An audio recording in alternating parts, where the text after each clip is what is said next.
వాక్యం వానవలె కురియును, సత్యం పూవలె వికసించును. సత్యం సత్యమే, సత్యం సత్యమే, సత్యం సత్యమే, సత్యం సత్యమే.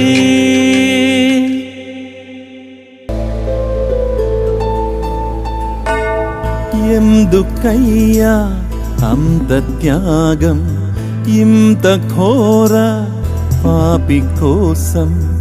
ఎందుకయ్యా అంత త్యాగం, ఇంత ఘోర పాపి కోసం? కల్వరీలో సిలువ పైన శ్రమలనోర్చి రక్తమోడ్చి ప్రాణమిచ్చిదివా, ప్రాణమిచ్చిదివా యేసయ్యా.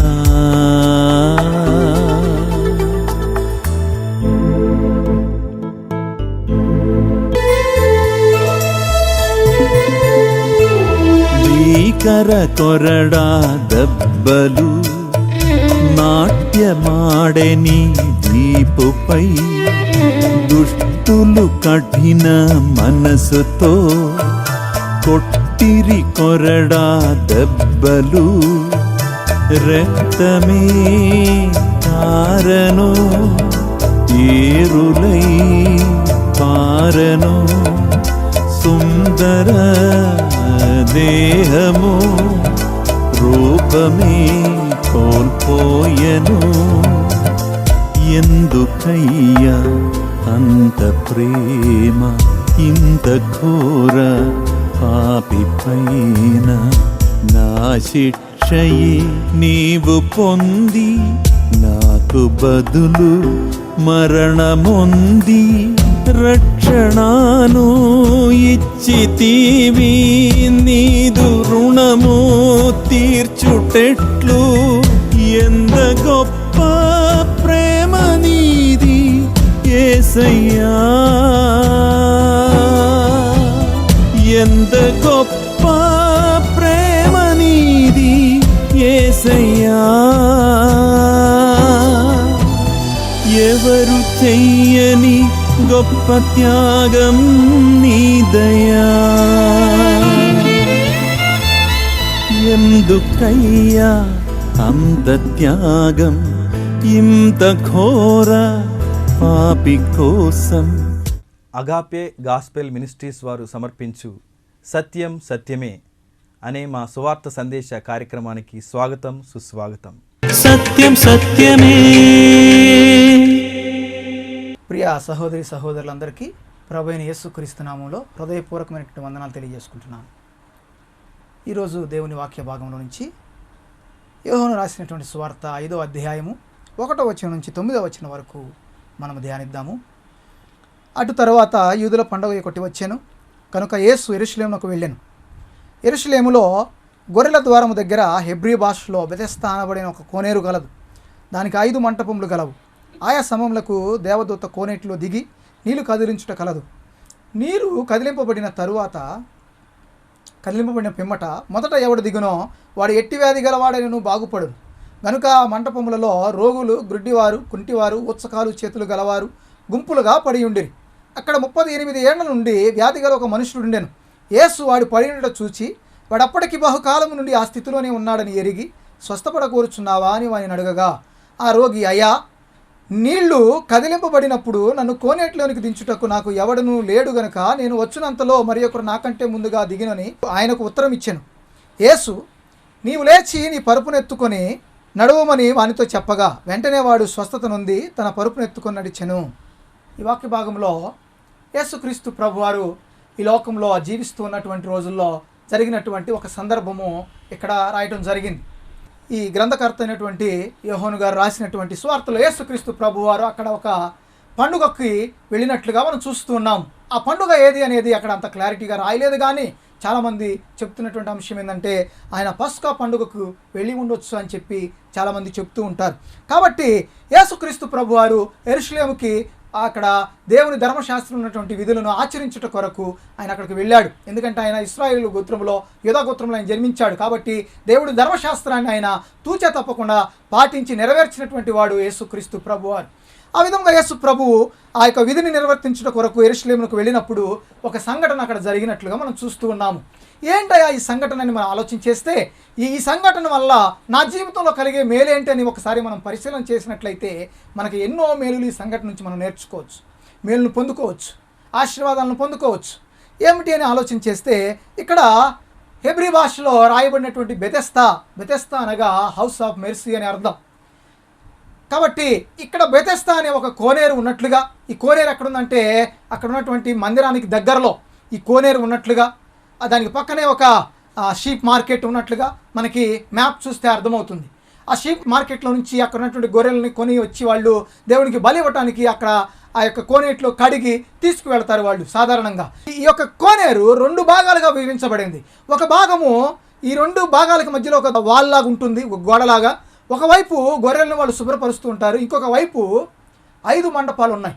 ఈ 5 మండపాల్లో కూడా రకరకాల రోగాలు ఉన్నటువంటి వ్యాధిగ్రస్తులు అక్కడ పడి ఉన్నట్లుగా మనకి ఈ బైబిల్ తెలియజేస్తూ ఉన్నది. అక్కడ చాలా రకాల రోగాలు ఉన్నటువంటి వాళ్ళు అక్కడ ఉన్నారు. ఎవరెవరు ఉన్నారంటే గుడ్డివారు ఉన్నారు, కుంటివారు ఉన్నారు, ఊచకాలు చేతులు గలవారు ఉన్నారు, గుంపులుగా ఉన్నారు. ఒక్కలుగా కాదు, గుంపులుగా ఎంతోమంది 5 మంటపాలు నిండిపోయినాయి, అంతగా ఉన్నారు. అది కోనేరు. అది ఎప్పుడైతే ఆ లోపల నుంచి నీరు ఉబుకుతాయో ఆ ఉబికిన సమయంలో నీరు అలల్లాగా బయటకు వస్తుంది. ఆ అలల్లాగా బయటకు వచ్చినప్పుడు ఆ అలలు నీళ్లు కదిలించబడినట్లుగా వస్తాయి. ఎవరో కింద నుంచి నీళ్లు కదిలిస్తే ఎలాగా అలల్లాగా వస్తే అలాగ వస్తాయి. అది చూసి వాళ్ళకు ఒక నమ్మకం ఏంటంటే దేవదూత ఈ నీళ్ళను కదిలించింది, ఆ నీళ్ళలో ఎవరైతే మొదట దిగుతారో వాళ్ళు శుద్ధులు అవుతారనే ఒక నమ్మకం ఉన్నట్లుగా బైబిల్లో రాశారు. 400 సంవత్సరాల క్రితం ఈ విషయం, ఈ 4వ వచనం లేదు, బైబిల్లో జత చేయబడలేదు. తర్వాత దీన్ని జత చేసినట్లుగా మనం చూస్తూ ఉన్నాం. కాబట్టి వాళ్ళు నమ్మే నమ్మకం ఏంటంటే దేవుని దూత ఒకటి తన రెక్కలు ఆడించినప్పుడు ఆ నీళ్లు అక్కడ కదులుతాయి. ఆ నీళ్లు అక్కడ కదిలినప్పుడు అందులోకి ఎవరైతే మొదట దిగుతారో వాళ్ళు రక్షించబడినట్లుగా, వాళ్ళు ఎలాంటి వ్యాధి గల వాళ్ళైనా కానీ శుద్ధులైనట్లుగా మనం చూస్తూ ఉంటాం. మేబీ అది నిజమేనేమో, బైబిల్ అయితే తెలియజేస్తుంది ఇలా జరుగుతుందా ఆ ప్రాంతంలో అని. అది మందిరానికి కూడా చాలా దగ్గరలో ఉంది. కాబట్టి ఇక్కడ ఈ మండపం దగ్గర చాలామంది రోగులు, రకరకాల వ్యాధిగ్రస్తులు ఉన్నట్లుగా మనం చూసాం ఇప్పటి వరకు. ఇక్కడ ఒక వ్యక్తి 38 సంవత్సరాల నుంచి అక్కడ పడి ఉన్నట్లుగా మనం చదివాం. 38 సంవత్సరాలంటే ఒక జీవితం. మన భారతదేశంలో తీసుకున్నట్లయితే 38 సంవత్సరాలంటే ఒక గవర్నమెంట్ జాబ్ వచ్చినటువంటి వ్యక్తి తన ఫుల్ టైం పీరియడ్ చేసినా కానీ 38 సంవత్సరాలు ఉండకపోవచ్చు కొంతమందికి. మన ఇండియన్ గవర్నమెంట్ రూల్ ప్రకారం 30 సంవత్సరాలు మ్యాక్సిమం ఉంటుంది ఒక గవర్నమెంట్ ఉద్యోగం చేయడానికి ఒక వ్యక్తి. కానీ ఈ వ్యక్తి ఈ బెతెస్తా కోనేరు మంటపం దగ్గర 38 సంవత్సరాలు ఉన్నాడు. అంటే ఈయన బహుశా వృద్ధుడై ఉండొచ్చు. ఈ 38 సంవత్సరాలు ఎంతోమంది నేను చూసి ఉండొచ్చు. 38 సంవత్సరాలు నేను ఆలోచన చేసినప్పుడు నాకు చాలా విషయాలు గుర్తొచ్చినాయి. ఒక 38 సంవత్సరాలు ఒక కుటుంబాన్ని పేదరికంలో నుంచి బాగా ధనికమైన కుటుంబంగా మార్చవచ్చు.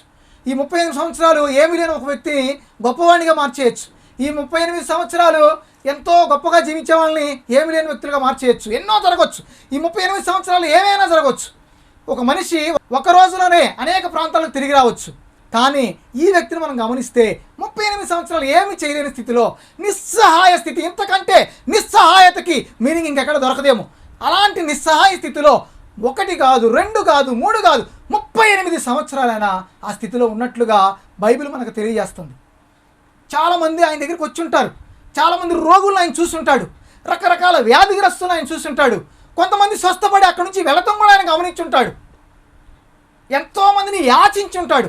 అయ్యా సహాయం చేయండి నా కొరకు, నాకెవరు లేరయ్యా అని అడిగి ఉంటారు. చాలామంది ఆయనకు మాట కూడా ఇచ్చుంటారు. బాబు ఇదిగో మా మనిషి దిగిన తర్వాత నెక్స్ట్ టైం నీళ్ళు కదిలించబడినప్పుడు నేను నీకు సహాయం చేస్తాను, నిన్ను కూడా దించుతున్నానని చెప్పి మాట ఇచ్చి చాలామంది ఆ మాటను మర్చిపోయి వెళ్ళిపోయి ఉంటారు. అలాంటి వాళ్ళని ఎంతోమందిని చూస్తుంటాడు ఆయన. 38 సంవత్సరాలు అక్కడే ఆయన. నీళ్లు రోజు కదిలింపబడవు అక్కడ. ఎప్పుడన్నా ఒకసారి జనరల్గా పండుగల సమయంలో కదిలించబడతాయనే నానుడు కూడా ఉన్నది. కాబట్టి ఎప్పుడన్నా ఒకసారి, అంటే ఆయన ఆ సమయం కొరకు ఎదురు చూస్తూ ఉన్నాడు. నిస్సహాయ స్థితి, సహాయము అందనటువంటి స్థితి, నిస్పృహలోకి వెళ్ళిపోయి ఉంటాడు. అక్కడే ఎవరన్నా ఏదైనా పెడితే తిని అక్కడే జీవితాన్ని కొనసాగిస్తూ ఉన్నాడు. ఎంతోమంది ఆయన్ని చూసి జాలిపడి ఉంటారు, ఆయనకి ఏమైనా పెట్టుంటారు, కానీ ఆయన మాత్రం ఆ స్థితిలో నుంచి ఎవరు తప్పించలేకపోయారు 38 సంవత్సరాలు కూడా.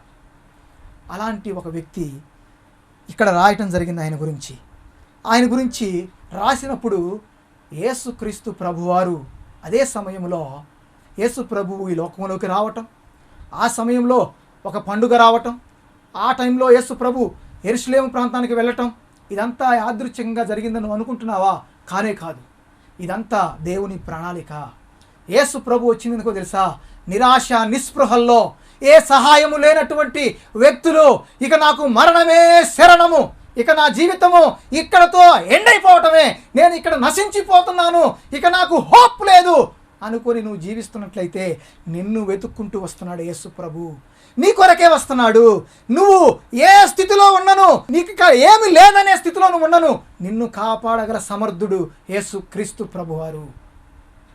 ఆయన ఈ యెరూషలేం ప్రాంతానికి వచ్చి మీరు గమనిస్తే యేసు ప్రభు ఎక్కడికి వెళ్ళినా కానీ గుంపులుగా జనం ఉంటారు. బైబిల్లో మనం ఏ ప్యాసేజ్ చదివినా కానీ ఈ బెతెస్దా కోనేరు మండపం గురించి మనం చదివినప్పుడు యేసు ప్రభు ఒంటరిగా అక్కడికి వచ్చినట్లుగా మనం చూస్తూ ఉంటాం. అంటే ఈయన ఎంత ప్రేమమయుడు. గుంపులుగా వస్తే ఎంతోమంది ఆయన్ని దగ్గరకు వచ్చి అక్కడ ఉన్నటువంటి నిస్సహాయ స్థితిలో 38 సంవత్సరాల నుంచి ఉన్నటువంటి వ్యక్తిని యేసు ప్రభు దగ్గరికి రానియకుండా అడ్డుపడేవాళ్ళు. అందుకే ఆయన సీక్రెట్గా వచ్చాడు. ఎవరు లేరు ఆయన పక్కన వచ్చాడు. ఎంతోమంది ఉన్నారు అక్కడ రోగులు, కానీ ఎవరితో మాట్లాడేది యేసయ్య. ఎంత ప్రేమ స్వరూపి. ఈయన స్థితిని నువ్వు అనుకుంటున్నావు, నా స్థితిని ఈ లోకంలో ఎవరు చూస్తలేదు, నేను ఒంటరిని, నాకు ఎవరు లేరు అని నువ్వు అనుకుంటున్నావేమో. నీ కొరకు ఒక ఆయన ఉన్నాడు, ఆయనే ప్రభు అయిన యేసు.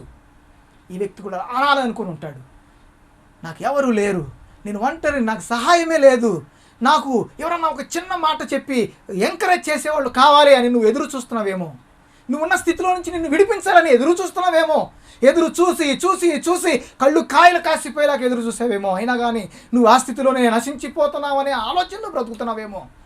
అలానే ఉండుంటాడు ఆ 38 సంవత్సరాల వయసులో ఉన్నటువంటి వ్యక్తి, 38 సంవత్సరాల నుంచి అక్కడ ఉన్నటువంటి వ్యక్తి అలానే ఉండుంటాడు.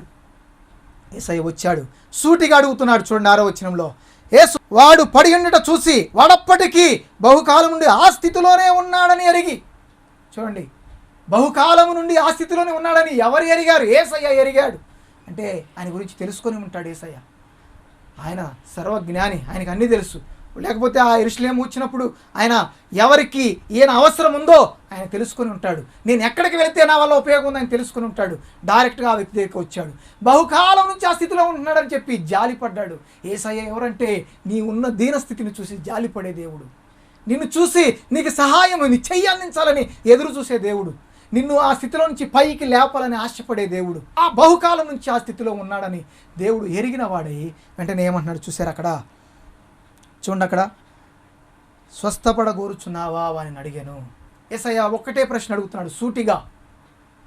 అతని గురించి పూర్తిగా ఆ వ్యక్తికి అయితే తెలియదు, ఎవరు వచ్చారో కూడా. ఎంతోమంది వచ్చి వెళ్తూ ఉంటారు, ఎంతోమంది నెక్స్ట్ టైం నీకు హెల్ప్ చేస్తారా అని చెప్పుంటారు.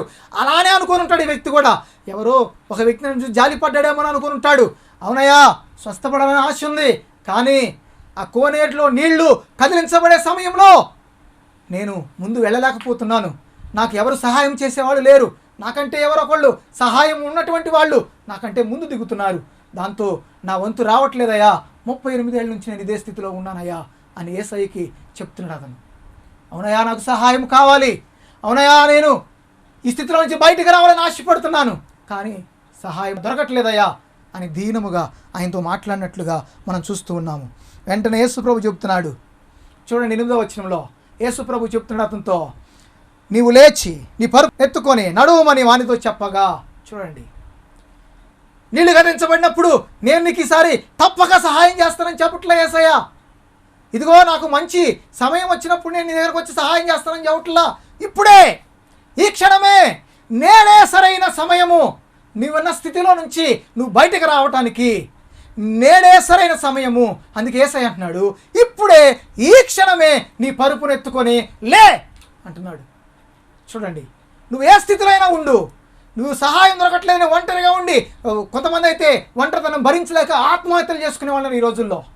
చాలామంది అనుకున్నటువంటి ర్యాంక్ రాలేదని స్టూడెంట్స్ చనిపోతున్నారు, అనుకున్నటువంటి విజయాలు సాధించలేదు బిజినెస్లో చనిపోతున్నారు, అనుకున్నటువంటి విజయాలు సాధించలేదని కుటుంబ జీవితంలో విజయాలు సాధించలేదని చనిపోతున్నారు, ఆత్మహత్యలు చేసుకుంటున్నారు, భర్త మోసగించడని భార్య పిల్లలతో సహా చనిపోతుంది.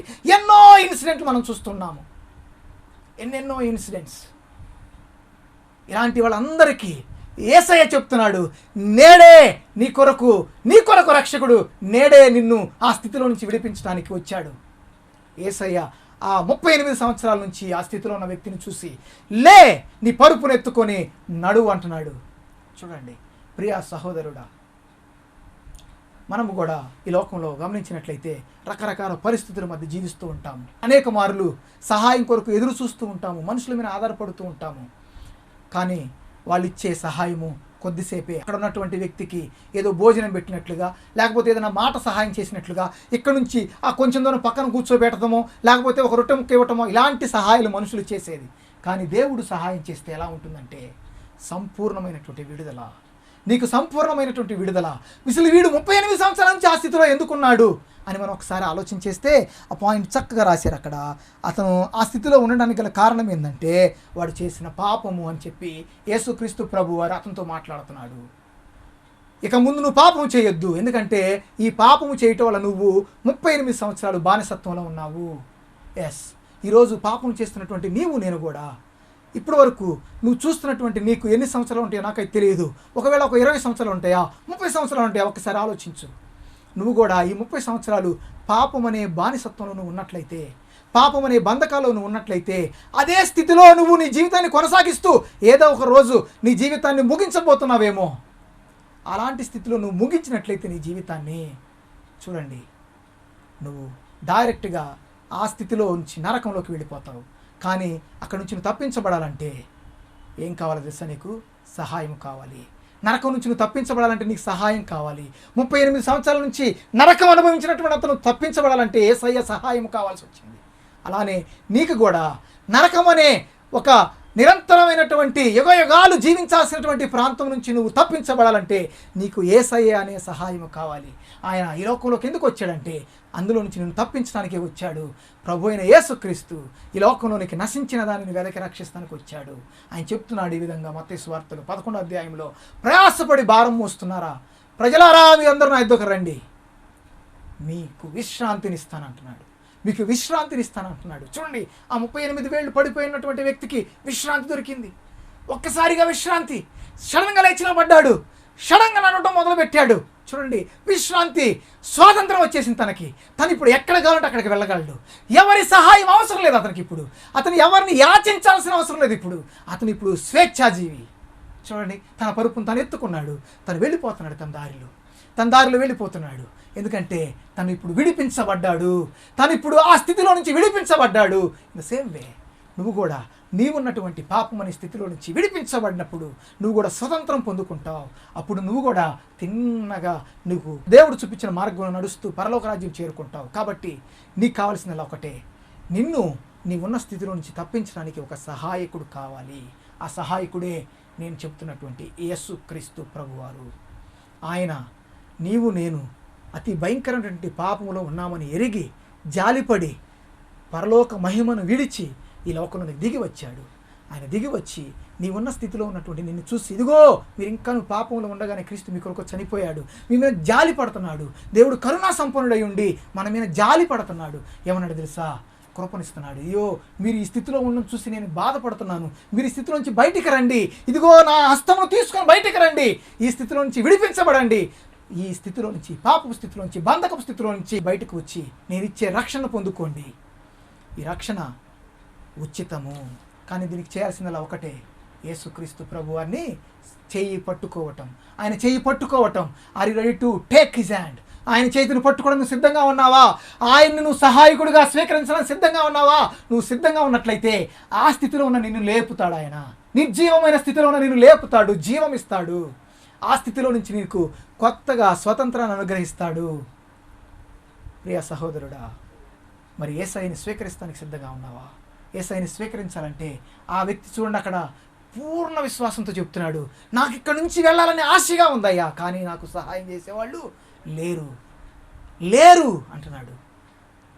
చూడండి, మరి అలాంటి విశ్వాసం నీలో ఉందా? ఇక్కడ నుంచి నాకు వెళ్ళాలని ఉందయ్యా, నాకు ఈ పాపపు స్థితి వద్దయ్యా, నేను తప్పించుకోవాలందయ్యా, నాకు విడిపించబడాలందయ్యా, అలాంటి విశ్వాసం నీలో ఉందా? ఉన్నట్లయితే మరి రక్షకుడు వచ్చాడు. ఆయన చేయి పట్టుకొని ఆ స్థితిలో నుంచి బయటకు వచ్చేసే యేసయ్యని సొంత రక్షకునిగా అంగీకరించు. ఈ సమయంలో యేసయ్యని నువ్వు అంగీకరించినట్లయితే సొంత రక్షకునిగా ఆయన నీ స్థితిగతులను మారుస్తాడు. దానికల్లా మీరు చేయాల్సింది ఒకటే పని, యేసుక్రీస్తు ప్రభు వారిని సొంత రక్షకునిగా అంగీకరించాలి. పూర్ణ హృదయముతో, ఆయన యందు పూర్ణ హృదయంతో మీరు ఆయన్ని విశ్వసించాలి. ఆయన నన్ను రక్షిస్తానికి వచ్చిన రక్షకుడు, it is the helping hand. ఆయన ఇచ్చే సహాయము ఈ లోకంలో ఎవరు ఇవ్వలేరు. ఈ సహాయం నేను పొందుకున్నట్లయితే నేను నిత్య జీవాన్ని పొందుకుంటాను అనే విశ్వాసము నీలో ఉండాలి. ఆ విశ్వాసము ఆయన మీద నీకు ఉండాలి. ఎందుకంటే ఆయన నా పాపములన్నిటినీ తీసివేయగల సమర్థుడు, ఆయన నా పాపములన్నిటినీ పరిహరించగల సమర్థుడు అనే విశ్వాసం నీలో ఉండాలి. నువ్వు విశ్వసిస్తున్నావా యేసయ్యని? సో యేసయ్యనందు విశ్వాసం ఉంచడం ద్వారా నువ్వు రక్షించబడతావన్న విషయం తెలుసుకున్నావు. ఏంటి ఆ విశ్వాసము? ఒకసారి ఆలోచించేద్దాం. ఏంటి ఆ విశ్వాసం అంటే, మనము ఇప్పుడు పాపంలో జీవిస్తున్నామని చెప్పాను. అదే విషయం కీర్తన గ్రంథం 51:5 కూడా చెప్తుంది. మనం పుట్టుకతోనే పాపులు మన సంగతి తెలియజేస్తూ ఉన్నది. కాబట్టి మనం పాపులం. కాబట్టి మనకి ఈ పాపపు స్థితి ఉన్నది. మన పుట్టుకతో ఈ స్థితి మనకు వచ్చింది. ఈ పాపంలోనే మనం చనిపోయినట్లయితే మనం నిత్య నరకంలోకి వెళ్ళిపోతాము. కాబట్టి మనకి 38 సంవత్సరాల నుంచి కదలేని స్థితి కాదు మనది ఏంటంటే కదులుతున్నాము. కానీ మనం కదులుతూ ఎక్కడికి వెళుతున్నాము? నరకానికి వెళుతున్నాము. మనం నరకానికి యోగ్యులము, నరకానికి అర్హులము. ఈ నరకం నుంచి తప్పించడానికి యేసుక్రీస్తు ప్రభువారు దేవుని కుమారుడుగా ఈ లోకంలో దిగి వచ్చాడు. ఆయన ఈ లోకంలో దిగి వచ్చి నిన్ను నన్ను రక్షిస్తానికి, నిన్ను నన్ను ఈ పాపపు బంధకాలు అని కలిగిన స్థితి నుంచి విడిపించడానికి వచ్చాడు. మీకు స్వతంత్రం అనుగ్రహించడానికి వచ్చాడు. ఇదే విషయాన్ని గలతీయులకు రాసిన పత్రిక 5వ అధ్యాయంలో చెప్తున్నాడు. ఇదిగో మీకు అనుగ్రహించిన స్వాతంత్రం అంటున్నాడు. దేవుడు మీకు స్వాతంత్రం ఇస్తానికి వచ్చాడు. కాబట్టి ఈ స్వాతంత్రం నువ్వు పొందుకోవాలనుకుంటే, ఈ స్వాతంత్రాన్ని నువ్వు కలిగి ఉండాలనుకుంటే నువ్వు చేయాల్సిందల్లా ఒకటే, ఏంటంటే యేసుక్రీస్తు ప్రభువారి నందు విశ్వాసం ఉంచాలి. ఏమనంటే ఆయన నన్ను నా పాపం నుంచి విడిపించి నాకు రక్షణ ఇస్తాడని నువ్వు విశ్వసించాలి. మరి విశ్వసిస్తానికి సిద్ధంగా ఉన్నావా ప్రియా సహోదరుడా? యేసయ్య కలువరి సిలువలో 3 మేకుల మధ్య, భూమికి ఆకాశానికి మధ్యలో, చూడండి, ఆయన కలువరి సిలువను చూసినప్పుడు ఆ సిలువ నీవు నేను అనుభవించాల్సినటువంటి శిక్ష. ఆయన నిస్సహాయ స్థితిలో ఉన్నాడు. చూడండి, మిట్ట మధ్యాహ్నం ఆయన కలువరి శిలువలో ఉన్నాడు. ఒళ్ళంతా గాయాలు, చేతుల్లో మేకులు, కాళ్ళలో మేకులు, ఊపిరి తీసుకోలేని స్థితి, ఎగశ్వాస దిగశ్వాస తీసుకోలేనటువంటి స్థితి. చూడండి, కాస్త రెస్ట్ తీసుకుందాం అనుకున్నా కానీ ఆ రెస్ట్ తీసుకోలేని స్థితి. ఆ చేతిలో మేకులు కదులుతున్నాయి, ఆ శ్వాస తీసుకునే సమయంలో కాళ్ళలో మేకులు కదులుతున్నాయి, రక్తము కారిపోతుంది, చివరి రక్తం బొట్టు వరకు కారిపోతుంది. అలాంటి స్థితిలో యేసయ్య నిలవబడ్డాడు. ఆ స్థితి ఎవరిదంటే నీది నాది. ఎందుకంటే యేసుక్రీస్తు ప్రభువారి లోకంలోనికి ఎందుకు వచ్చాడంటే విమోచన క్రయధనముగా నీవు నేను చేసిన పాపాలకి నిన్ను నన్ను విమోచించడానికి తగిన శిక్ష ఆ క్రయధనముగా వెల చెల్లించడానికి వచ్చాడు. ఆ వెల తన జీవితం ద్వారా తను అప్పగించుకున్నట ద్వారా చెల్లించాడు, నిన్ను నన్ను పాపపు స్థితిలో నుంచి విడిపించడానికి. మరి యేసయ్య ఇచ్చే సహాయం పొందుకోవటానికి నువ్వు సిద్ధంగా ఉన్నావా? నువ్వు సిద్ధంగా ఉన్నట్లయితే నాతో ఏకీభవించి ప్రార్థన చేసుకుందాం. యేసయ్యని సొంత రక్షకునిగా స్వీకరించే ప్రయత్నం చేద్దాం. నువ్వు కూడా పాపంలో ఉన్న సంగతిని గ్రహించినట్లయితే ఈ సమయంలో యేసయ్య అనే సహాయం కొరకు ఎదురు చూస్తూ ఎన్నాళ్ళు నిరాశ నిస్పృహల మధ్య నువ్వు జీవించినట్లయితే ఈ క్షణము యేసయ్య నీ హృదయంలో రావడానికి సిద్ధంగా ఉన్నాడు. దానికి నువ్వు చేయాల్సిందల్లా నేను చెప్పాను, మీతో విశ్వసించాలని. విశ్వాసంతో ప్రార్థన చేయి. నీ బ్రతుకు జీవితంలో చేసిన ప్రతి పాపమును ప్రభు పాదాల దగ్గర పెట్టు, పశ్చాత్తాపడు. ప్రభువా, నేను ఈ స్థితిలో ఎన్నో సంవత్సరాల నుంచి ఉన్నాను, నన్ను ఈ స్థితిలో నుంచి విడిపించయ్యా, నాకు స్వాతంత్రం అనుగ్రహించయ్యా అని నువ్వు ప్రార్థన చేసినట్లయితే యేసయ్య నిన్ను రక్షిస్తాడు. ప్రార్థన చేసుకుందాం. పరిశుద్ధుడా, జీవాధిపతి, ప్రేమ కలిగిన తండ్రి, దయగలిగిన యేసయ్య, ఇప్పటి వరకు మేము చూసాం ప్రభువా, 38 సంవత్సరాలంటే ఒక వ్యక్తి జీవితం ప్రభువా. అన్ని సంవత్సరాలు ఒక వ్యక్తి అదే స్థితిలో కదలలేనటువంటి స్థితి ప్రభువైన తండ్రి, నిస్సహాయ స్థితి, ఎవ్వరు సహాయము చేయనటువంటి స్థితి. ఎంతోమంది తన ముందే వచ్చి స్వస్థత పడి వెళ్ళిపోయి ఉంటారు ప్రభువా. ఆయనకి సహాయం చేస్తానని మాట ఇచ్చి మాట తప్పిన వాళ్ళు ఎంతోమంది ఉంటారు ప్రభువా. కానీ అతనికైతే సహాయం దొరకలేదయ్యా. 38 సంవత్సరాలు ఎదురు చూశాడయ్యా. అతడు ఆ స్థితిలో ఉండటం మీరు చూసినప్పుడు మీరు జాలిపడ్డారు ప్రభువా. ఎందుకంటే మీరు కరుణా సంపన్నులయ్యా. మీరు ఆ స్థితిలో ఆ బిడ్డను చూసినప్పుడు జాలిపడ్డారయ్యా. ఆ బిడ్డ దగ్గరికి వచ్చి చెప్తున్నారు, స్వస్థపడగోర్చున్నావా, నీ పరుపును ఎత్తుకొని లేచినాడు అంటున్నారు ప్రభువా. అవునయ్యా, ఈరోజు నేను కూడా అనేకమైన సంవత్సరాల నుంచి తండ్రి ఈ పాపం అనే స్థితిలో ఉన్నానయ్యా. ఈ పాపపు స్థితిలో నేను నాశనం వైపు అడుగులు వేస్తూ నరకానికి వెళుతున్నాను ప్రభువా. ఈ విశాలమైన మార్గంలో నా ఇష్టానుసారమైనటువంటి జీవితం కలిగి నేను నరకానికి వెళ్ళిపోతున్నాను ప్రభువా. అయ్యో, ఈరోజు నేను తెలుసుకున్నానయ్యా, నేను ఈ స్థితిలో నశించిపోకుండా, ఈ స్థితిలో నరకంలో మగ్గిపోకుండా, అగ్ని ఆరదు పురుగు చావదనేటువంటి నరకంలో ఉండిపోకుండా నన్ను రక్షించడం కొరకు ఒక రక్షకుడు వచ్చాడని, ఒక సహాయకుడు వచ్చాడని నేను విన్నానయ్యా. అది మీరే అని నేను విన్నాను ప్రభువా. నువ్వు నా పాపమునన్నిటిని మీద వేసుకోవడానికి, నన్ను రక్షిస్తానికి కావాల్సినటువంటి వెల చెల్లించడానికి ఈ లోకంలోనికి దిగి వచ్చావని నేను గ్రహించానయ్యా. నా వెల మీరు చెల్లించడానికి వచ్చారని నేను ఒప్పుకుంటున్నానయ్యా. నా పూర్ణ హృదయంతో నేను ఒప్పుకుంటున్నానయ్యా. మీరు మాత్రమే నన్ను రక్షించగలరని, మీరు మాత్రమే నా పాపములను పరిహరించగలరని, నా పాపముల నిమిత్తము మీరు మాత్రమే చనిపోయారని నీ కలువర శిలువ వైపు చూస్తూ నేను ఒప్పుకుంటున్నానయ్యా. నన్ను ఈ స్థితిలో నుంచి విడిపించమని నేను నీ పాదాల దగ్గర నా హృదయాన్ని అప్పగిస్తూ ఒప్పుకుంటున్నాను ప్రభువా. విశ్వాసముతో అడుగుతున్నానయ్యా, నన్ను కాపాడమని. మీరు యేసు ప్రభువా, మీరు నన్ను ఈ క్షణం కాపాడండి అయ్యా. ఆనాడు ఆ 38 సంవత్సరాల వయసు నుంచి ఉన్నటువంటి ఆ వ్యక్తిని మీరు లేపారు ప్రభువా. ఈరోజు నన్ను కూడా లేపగలరని నేను నమ్మకంతో మీ పాదాల దగ్గర ఈ ప్రార్థన సమర్పిస్తున్నాను తండ్రి. ఆమె. ఈ కార్యక్రమం మీకు ఆశీర్వాదకరంగా ఉందని భావిస్తూ ఉన్నాము. మీ యొక్క విలువైన సలహాలు, సూచనలు, ప్రార్థనా అవసరతలు మాకు తెలియపరచండి. మేము మీ గురించి ప్రార్థన చేస్తాము. మీరు సంప్రదించవలసినటువంటి మా address agape gospel ministries, house number 3-168 by 80P, Vaishnavi Nagar, Suraram, Hyderabad 500055. మా కాంటాక్ట్ నెంబర్స్ 9154145978, 9063568798 మరియు మా ఈమెయిల్ ఐడి satyamsatyame@gmail.com. ఈ కార్యక్రమాన్ని మీరు మరలా వీక్షించాలని అనుకున్నట్లయితే సత్యం సత్యమే అనే మా యూట్యూబ్ ఛానల్ని, అదేవిధంగా సత్యం సత్యమే అనే మా ఫేస్బుక్ పేజ్ని వీక్షించగలరు. దేవుడు మిమ్మల్ని దీవించునుగాక. దేవునికే సమస్త మహిమ కలుగునుగాక. ఆమేన్.